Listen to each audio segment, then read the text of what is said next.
Dan demo-demo yang mereka lakukan sehari sebelumnya gitu ya, itu kayak ketutupan sama asapnya Marc Marquez gitu. Karena semua media memberitakan asap Marc Marquez burn out melakukan wheelie, atraksi di parade MotoGP, selesai semuanya. Gak ada lagi berita soal 212. Ya, konten ini saya buat supaya kalian tahu bahwa ada kejadian ini.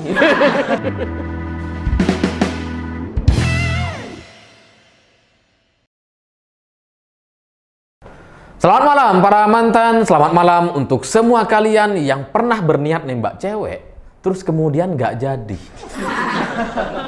Ini kan pernah ya, yang udah persiapan dari rumah, persiapan mental dan kata-kata, setelah ketemu, nggak jadi gara-gara si cewek cerita duluan. Aku kemarin udah jadian sama si Anu. Gimana?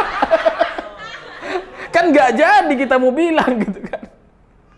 Terus si cewek nanya lagi. Iya, kamu tadi mau ngomong apa? Apa ya? PR. Ada PR nggak yang bisa saya kerjakan?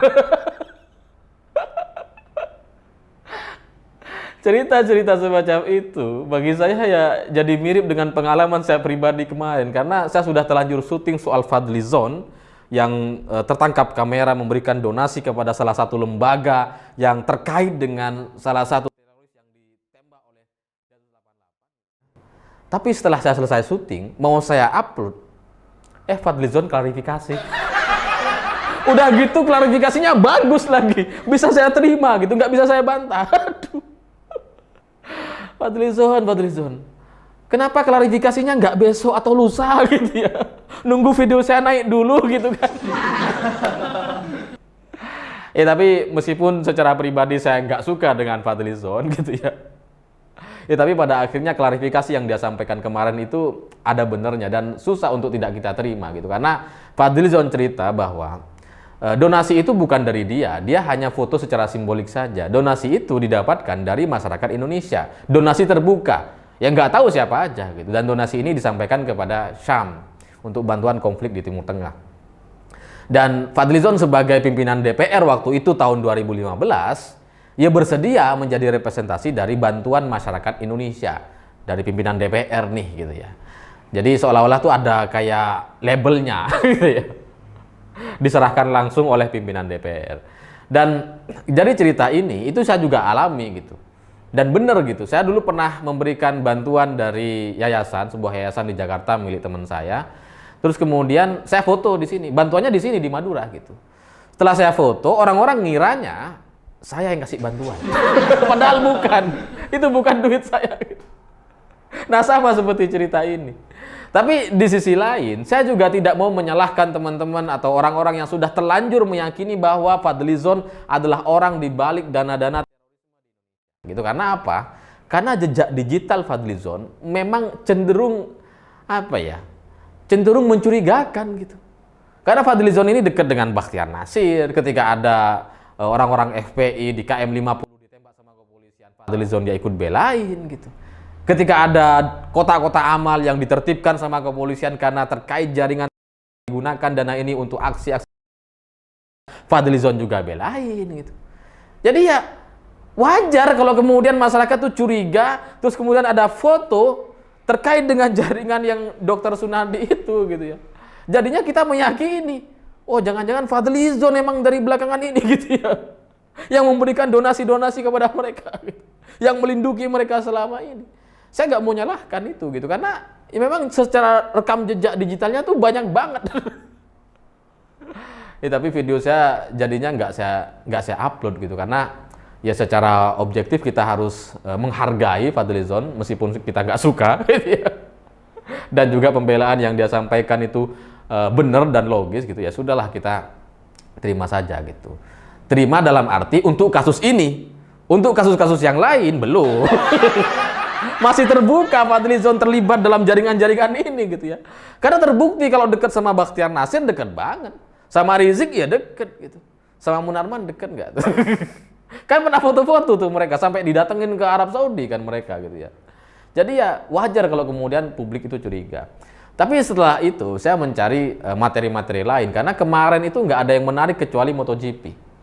Soal Fadlizon kayaknya udah selesai dengan klarifikasi itu, dan kita banyak melihat berita-berita soal MotoGP yang melakukan parade di Jakarta.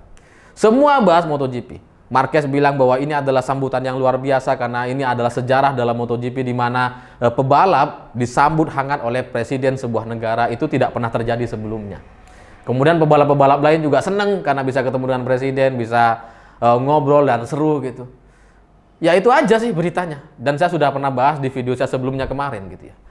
Nah cuma setelah saya coba cari tahu gitu, masa nggak ada cerita-cerita soal kadrun? Kan penasaran saya gitu ya. Karena yang protes soal MotoGP itu nyaris nggak ada gitu. Pendukung-pendukung Anies juga kayaknya mingkem semua tuh, malu. Kadrun kemana nih? Pusing saya nyari kadrun. Nah setelah saya coba cari-cari ternyata kelompok 212 sehari sebelumnya, hari Selasa, itu ternyata mengadakan demo di depan kantor kementerian dengan jumlah sekitar berapa? Pokoknya sekitar kecil lah, sekitar 20 atau 25 orang gitu, atau belasan orang, dikit banget. Dan saya kasihan karena tidak ada media yang mau beritain dia. Beritanya nggak ada. Saya tahu beritanya dari kelompok kadrun. Jadi mereka bikin demo, kemudian rilis, tapi nggak ada media yang mau beritain. Berita media tuh sibuk dengan MotoGP gitu. Aduh, kasihan banget gitu. Padahal mereka tuh udah berjuang loh. Hujan-hujan mereka nggak bubar, tetap berdemo. Ya meskipun jumlahnya cuma 15 orang atau 20 orang. Udah berjuang keras sama habis-habisan, nggak ada yang beritain. Jadi ya saya kasihan gitu. Saya pengen menceritakan soal mereka.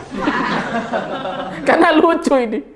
Tuntutan dari PA 212 ini, mereka menuntut kepada Kapolri untuk memecat Kapolda Fadli di Kapolda Metro Jaya dan menangkap Gus Yakut karena dianggap menistakan agama. Ini apa-apaan gitu. Jadi setelah MUI dibubarkan, bukan dibubarkan, diambil logo halalnya, sekarang 212 bikin stempel sendiri, stempel penistaan agama. Terus mereka protes gitu. Gus Yakut harus ditangkap, Kapolda Fadli juga harus ditangkap katanya. Terus kemudian Ade Armando juga harus ditangkap. Ini kenapa nggak dipenjara para penista agama ini? Saya khawatir katanya. Kalau kata Selamat Ma'arif, saya khawatir kalau ini tidak dipenjara, tidak diproses hukum, maka masyarakat atau umat Islam lah yang akan menegakkan hukum. Ya itu ancaman sih, meskipun ancamannya itu kayak ancaman kucing. Gimana kalau kucing ngancem? Lucu. Ngancem tapi lucu gitu kan. Kita nggak takut apa lo? Ya karena lucu aja gitu. Mereka sudah menyimpulkan ini penistaan agama, padahal untuk memvonis seseorang itu salah atau enggak, itu lewat jalur hukum, itu lewat pengadilan gitu. Bukan cuma suka-suka mereka aja gitu. Negara ini tuh bukan punya mereka gitu. Tapi yang paling lucu itu ya mereka menuntut dan mengancam Kapolri. Kalau sampai 2 minggu ini tidak diproses hukum, tidak ditangkap Gus Yakut katanya, kami akan demo jutaan orang di Monas. Kita akan undang semua orang yang kemarin hadir di 212. Itu ya secara logika ini nggak bisa diterima gitu, karena gimana cara ngundangnya? Emang mereka kenal dengan jutaan orang itu? Gimana cara ngundangnya? Lawang Rizik sama Munarman ditangkap aja nggak ada demo jutaan orang. Ini Gus Yakut mau disuruh tangkap, kalian mau demo jutaan orang, kan nggak masuk akal gitu. Dan selain itu bagi orang Islam yang waras gitu ya, 2 minggu lagi itu ya Ramadan. Udah mau puasa, ngapain kalian demo gitu? Kalau kalian mau demo kan haus ya. Puasa-puasa kok demo gitu. Tapi ya itu disampaikan oleh PA 212. Setelah saya cari tahu gitu, ternyata di awal Maret sekitar tanggal 4, tanggal 5 Maret, mereka juga pernah berdemo terkait Gus Yakut dan memberikan ancaman yang sama seperti itu. Kalau sampai Jumat tidak diproses, kami akan berdemo. Yang demo ternyata cuma belasan orang. Udah gitu nggak diberitain lagi.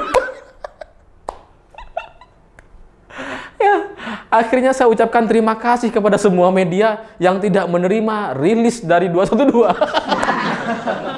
Ya karena mereka ini emang patut diblokir gitu. Kalau bisa tuh jangan sampai ada lagi media mau beritakan soal 212. Karena ini kelompok nggak jelas. Ormas bukan, lembaga apa ya bukan, cuma 212. Bilang reuni padahal nggak pernah sekolah. Kelompok-kelompok nggak jelas. Dan demo-demo yang mereka lakukan sehari sebelumnya gitu ya, itu kayak ketutupan sama asapnya Marc Marquez gitu. Karena semua media memberitakan asap Marc Marquez burn out, melakukan wheelie, atraksi di parade MotoGP, selesai semuanya. Gak ada lagi berita soal 212. Ya, konten ini saya buat supaya kalian tahu bahwa ada kejadian ini. Karena saya nggak mau ketawa sendiri gitu ngelihat kegoblokan mereka itu. Dan ya karena saya juga bingung mau bahas apa hari ini gitu kan. Apa ya? Nggak ada berita lagi gitu. Ya, tapi saya pikir itu semoga pagelaran MotoGP ini sukses terlaksana di Mandalika hari Jumat, Sabtu, Minggu besok gitu. Dan buat teman-teman yang nonton, sampai jumpa di Mandalika karena saya juga akan ke sana. Dan buat yang nggak nonton atau yang masih menganggap bahwa ini nggak penting dan masih mikirin minyak goreng, nggak usah khawatir karena minyak goreng mulai hari ini sudah tersedia di semua toko-toko yang kalian pernah kunjungi. Saya pikir itu. Terima kasih sudah menonton. Begitulah kura-kura.